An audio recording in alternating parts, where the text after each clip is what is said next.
तो आज हम देखेंगे क्लास 10 का सिविक्स चैप्टर 1 पावर शेयरिंग के बारे में। पावर शेयरिंग यानी शक्ति का विभाजन, शक्ति का बंटवारा, शक्ति का साझेदारी, डिवीजन ऑफ पावर। पूरी दुनिया ना ये जो है वो शक्ति के पीछे पागल है, सबको शक्ति चाहिए।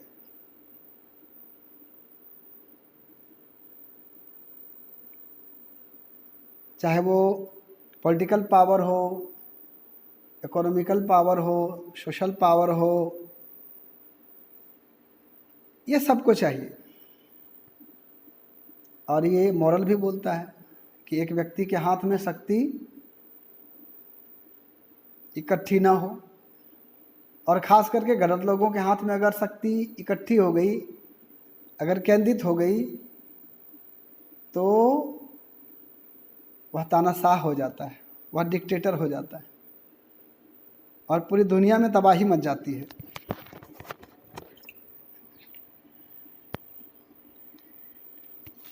तो हम ये शक्ति ना शुरू से हम देख रहे हैं कि जब रावण के हाथों में शक्ति आई थी तो रावण ने श्रीलंका का सर्वनाश कर दिया, और वही शक्ति जब राम जी के हाथों में आई तो अयोध्या में राम राज्य स्थापित हो गया। तो ये तो खैर पौराणिक बातें हैं राम और रावण की। लेकिन अभी की दुनिया में अगर हम देखेंगे पावर शेयरिंग के बारे में, शक्ति के संतुलन के बारे में, balance of power, sharing of power, division of power के बारे में, तो हम दो यहाँ पे केस स्टडी करेंगे। दो केस, एक बेल्जियम का, दूसरा श्रीलंका का। एक जहाँ पर बहुत सही तरीके से ये शक्ति का बंटवारा हुआ, पावर ऑफ शेयरिंग हुआ, तो वहाँ पे एक देश जहाँ प्रगति के राह पर चल पड़ा, शांति कायम हुई, लोगों में खुशहाली आई, विकास हुआ, वहीं दूसरी जगह पर जब सही ढंग से पावर का शेयरिंग नहीं हुआ, बंटवारा नहीं हुआ, शेयरिंग ऑफ पावर नहीं हुआ, तो वह दूसरा देश तबाह हो गया। और जब हम किसी भी बात को, किसी भी फैक्ट को, किसी भी तथ्य को अपने आँख के सामने में घटने वाली घटनाओं को एग्जाम्पल दे करके देखते हैं, तो वो बात हमारे मन मस्तिष्क में बैठ जाती है, और फिर हम उसे कभी भूलते नहीं हैं। और जब भी हमारे कदम गलत दिशा में बढ़ते हैं तो हम सावधान हो जाते हैं। तो हम यहाँ आइए दो देश के बारे में देखें कि कैसे एक देश गुलजार हो गया और दूसरा देश कैसे धूल में मिल गया। इसकी कहानी हम लोग सबसे पहले हम देखेंगे। एक राष्ट्र है बेल्जियम, यूरोपियन कंट्री है, जिसकी राजधानी ब्रुसेल है, और यहाँ पे सामने में दिखाई दे रहा है बेल्जियम का मैप, नक्शा, जिसमें से अपर पार्ट जो है, जो नॉर्दर्न पार्ट है बेल्जियम का, उसको ग्रीन से दिखाया गया है, जिसको फ्लैमिश रीजन बोलते हैं। और वहाँ पर 59% जो है वो डच स्पीकिंग है, मतलब वहाँ पे डच लोग डोमिनेट करते हैं, 59% आबादी उनकी है। वहीं नीचे में आप देख रहे हैं ब्लू कलर में, जिसको वलोनिया बोलते हैं, वलून रीजियन, वलोनिया, वहाँ पे 40% फ्रेंच स्पीकिंग है। और बीच में जो आप देख रहे हैं येलो, वो उसका कैपिटल है बेल्जियम का, जिसको ब्रुसेल्स कहते हैं। और ब्रुसेल्स में कहानी उल्टी है, वहाँ पर 80% जो है वो फ्रेंच स्पीकिंग है और 20% ही जो है सो डच स्पीकिंग है। तो पूरे बेल्जियम की कहानी अगर हम लोग देखें तो वहाँ पे फ्रेंच लोग जो थे वो ज़्यादा धनी थे और कैपिटल पर उनका राज था, कैपिटल में वो लोग छाए हुए थे। 80% वहाँ पर फ्रेंच थे। परिणाम क्या था? दोनों के बीच में क्लैशेज, दोनों के बीच में कॉन्फ्लिक्ट, दोनों के बीच में मतभेद, दोनों के बीच में संघर्ष, और परिणाम कुछ भी हो सकता था। देश का विभाजन, यहाँ पे बटे हुए देश, ऊपर नीचे देख लीजिए, नॉर्दर्न और साउदर्न पार्ट आराम से अलग हो सकते थे संघर्ष करके कि भाई तुम उधर ले लो, हम इधर ले लेते हैं, फिर अपनी अपनी डफली, अपनी अपनी राग, लेकिन ऐसा नहीं किया। ये 1950s और 1960s के बीच में उनके बीच में मतभेद उभरे, क्लैशेज हुए, कन्फ्लिक्ट हुआ। लेकिन यहाँ पे हम देखेंगे 1950 to 1960 conflict in Brussels due to majority of French in capital but minority in country.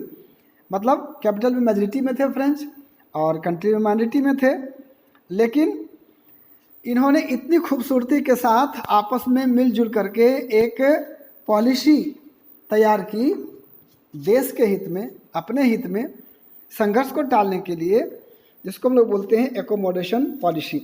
और ये 1970 से 1993 के बीच में पूरे बुद्धिमत्ता पूर्वक 4 अमेंडमेंट्स इन्होंने किया अपने संविधान में, और इतनी खूबसूरती के साथ एक दूसरे को समावेशित किया, जिसका एग्जाम्पल आप यहाँ देखेंगे। क्या दिया? No single community can make their decisions unilaterally. कोई भी कम्युनिटी जो है वो डिसीजन को एक कम्युनिटी नहीं ले सकती है। कोई भी डिसीजन लेना है उसमें दोनों की सहमति जरूरी है। अगर एक कम्युनिटी किसी बिल को लाना चाहती है और अगर दूसरी कम्युनिटी उसको मना कर देती है तो वह बिल पास नहीं होगा। कोई भी बिल पास करने के लिए दोनों ही कम्युनिटी के लोगों के द्वारा बहुमत से पास करना जरूरी होगा, पहला। दूसरा, constitution describes that the number of Dutch and French speaking ministers shall be equal in the central government. तो जो केंद्रीय सरकार होगी वहाँ पर दोनों की संख्या क्या होगी? बराबर होगी, चाहे डच स्पीकिंग हो या फ्रेंच स्पीकिंग। जबकि हमने देखा कि Dutch speaking 59%, French speaking 40%, 1% German speaking है, लेकिन वहाँ पर दोनों जो है कहा कि नहीं, डच वालों ने बड़ा दिल दिखाया और वहाँ पे कहा कि नहीं, दोनों जो है सो मिनिस्टर की संख्या दोनों की बराबर होगी। अगर 10 होंगे डच के तो 10 होंगे फ्रेंच के। तो ये बहुत बड़ी बात थी। अब यहाँ है many government powers of the central government have been given to the state. और सेंट्रल के जो बहुत सारे पावर थे उसको स्टेट गवर्नमेंट को भी दे दिया गया। और इसके आगे government of the 2 regions of the country, 2 regions जो थे कंट्री के, वहाँ पे जो स्टेट गवर्नमेंट हुई तो सेंट्रल गवर्नमेंट जो है वो बहुत सारे अधिकार स्टेट गवर्नमेंट को दे दिया और इंडिपेंडेंटली वो काम कर सकते थे, ऐसा उन्होंने किया। और आगे, Brussels has a separate government in which both the communities have equal representation. यहाँ पर देख रहे हैं कि ब्रुसेल्स में जो है वो अलग सरकार बनी और वहाँ पर फ्रेंच लोगों ने बड़ा दिल दिखाया, कहा कि अगर तुम देश में हमें बराबर का प्रतिनिधित्व दे सकते हो तो यहाँ पे केंद्र में, मतलब ब्रुसेल्स में, कैपिटल में, हम तुम्हें बराबरी का शेयर देंगे। मतलब जितने हमारे मिनिस्टर्स रहेंगे उतने डच लोगों के रहेंगे, जबकि वहाँ पे 80% फ्रेंच थे और 20% ही डच थे, लेकिन वहाँ पर फ्रेंच लोगों ने भी अपना बड़ा दिल दिखाया और इस प्रकार से ये पॉलिसी बनी। उसके अलावा एक और सरकार बनी, the third government is community government which is elected by people belonging to 1 language community. तो ये अपने अपने लैंग्वेज वाले जो है सो अलग अलग गवर्नमेंट, कम्युनिटी गवर्नमेंट बनाया। और ये क्या काम करते थे? This government has power regarding cultural, educational and language related issues. चाहे वो कल्चर के बारे में या एजुकेशन के बारे में या लैंग्वेज संबंधित जो काम करने हैं वो इन गवर्नमेंट को, कम्युनिटी गवर्नमेंट को करने हैं। तो इस प्रकार से ये एकोमोडेशन पॉलिसी बनी। अब इसका परिणाम क्या हुआ? Effects of accommodation policy, A complicated constitution was framed. दूसरा है पीस वाज एस्टेब्लिश्ड, शांति स्थापित हो गई। और क्या चाहिए? शांति ही तो चाहिए, शांति से ही प्रगति है। जहाँ शांति है, जहाँ सद्बुद्धि है, वहाँ प्रगति है। तो peace was established between all linguistic groups of Belgium, leading stability, स्थायित्व आया, and a path open for development of country, और कंट्री के विकास के लिए रास्ता खुल गया। A potential diversion of country was avoided, और ये जो बंटवारा हो सकता था वो खत्म हो गया, समाप्त हो गया। When many countries of Europe came to form the European Union, Brussels was chosen as its headquarters. और इतने खूबसूरत पॉलिसी को देखते हुए और इतनी शांति और प्रगति को देखते हुए जब पूरे यूरोप के देशों ने यूरोपियन यूनियन का निर्माण किया तो उन्होंने ब्रुसेल्स को ही अपना हेड क्वार्टर बनाया। ये इसकी उपलब्धि थी। तो ये बेल्जियम की उपलब्धि थी। अब दूसरी ओर हम देखेंगे, एक एशियन कंट्री है श्रीलंका, हमारा पड़ोसी है, जहाँ पर 74% सिंघालाज रहते हैं, सिंगलीज जिसको हम लोग बोलते हैं, और 18% तमिल्स रहते हैं। अब 18% तमिल्स में से 13% तमिल्स जो है वो श्रीलंकन तमिल हैं और 5% जो है वो इंडियन तमिल्स हैं। और most of the Sinhalese are Buddhist, उसमें से अधिकांश जो सिंगलीज हैं वो क्या है, बौद्ध धर्म के मानने वाले हैं, बुद्धिस्ट हैं। और तमिल जो हैं वो हिंदू हैं, मुस्लिम हैं, क्रिश्चियंस हैं, ये सारे हैं। तो वहाँ पर जो सरकार थी उन्होंने पॉलिसी लाई, वहाँ पर जो है वो एकोमोडेशन पॉलिसी नहीं, मेजोरिटेरियनिज्म इन श्रीलंका, मतलब जो मेजोरिटी में है उसके हक में वहाँ पे कानून बनने लगा और माइनॉरिटी की उपेक्षा होने लगी। और फिर इसका उत्पाद क्या होगा, कॉन्फ्लिक्ट होगा, संघर्ष होगा, झगड़े होंगे, दंगे होंगे, फसाद होंगे, सिविल वार होगा, और यही सब हुआ। तो यहाँ देखेंगे 1948 adopted majoritarian measures to establish Sinhalese supremacy over Tamil, Tamil के ऊपर जो है वो सिंगलीज को सुपरमेसी दी गई, प्रधानता दी गई, प्रमुखता दी गई। 1956 an act was passed to recognise Sinhala as the only official language, तो केवल सिंघाला कोई ऑफिशियल लैंग्वेज बताया गया, बाकी किसी भी दूसरे लैंग्वेज में ऑफिस का वर्क नहीं होगा, ये वहाँ पे तय कर दिया गया in 1956। A new constitution stipulated that the state shall protect and foster Buddhism, और एक नया नियम लागू किया गया कि जो सरकारें हैं वो क्या करेंगे, बौद्ध धर्म को संरक्षण देंगे और उसको बढ़ावा देंगे।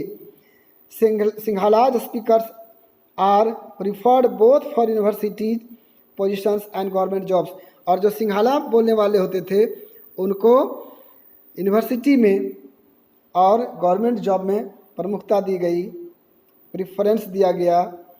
तो उसका परिणाम क्या हुआ, इफेक्ट्स क्या हुआ, Tamil felt discriminated oppose the policy of majoritarianism, और इस प्रकार से तमिल जो है सो अपने आप को शोषित समझने लगे और पीड़ित समझने लगे, और इसका ये जो पॉलिसी थी मेजोरिटेरियनिज्म का उसका उन्होंने विरोध किया।